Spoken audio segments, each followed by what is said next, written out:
Here's a little bit of straight talk about cell phones. Are they really all that good for us in our social fabric? Or are they just one big cash cow for the broadband and cell phone industry?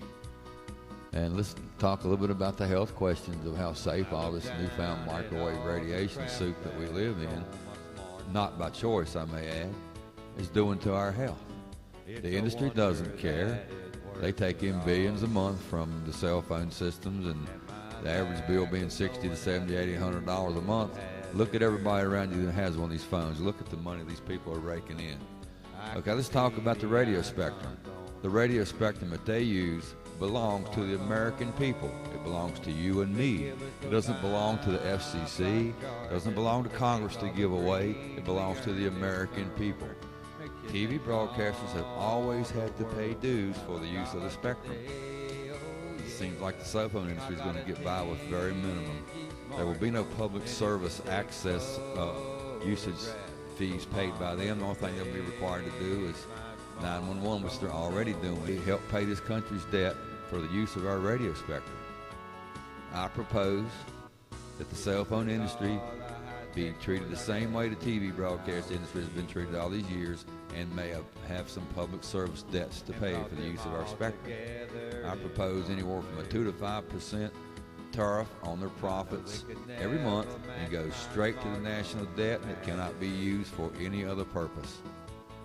This country's got to change, and the ones that are sitting there taking advantage of it, such as the cell phone industry, robber barons, need to pay their share. And it's time for the American people to demand it of the companies, demand it of our leaders. If our leaders aren't capable of doing it, replace them when you get the next opportunity. This stuff is ridiculous. Capitalism has gone out of control. It's taken over this country, and look where we are, people.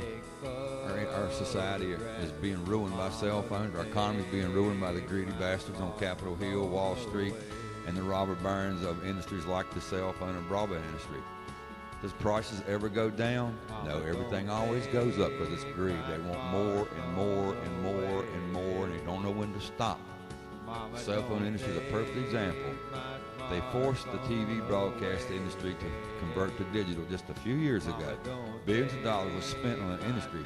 So what we have here now is a case of eminent domain, where the powers that be think that the spectrum that the TV broadcasters use is more valuable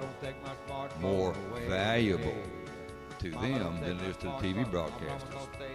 25 to 30 million people still depend on broadcast television. So what are those people going to do when their source of information and emergency communications suddenly disappears? Not everybody in this country can afford the high prices that the broadband and cell phone industry is charging for this service. It's time this is looked at from a logical point of view, and these people reeled in and put in their place. Something needs to be done. This is ridiculous. These people are taking advantage of you and everybody else. Listen to my song, my 10G smartphone. It pretty much says it all. Thank you for listening, and may the cell phone industry pay its fair share. Thank you.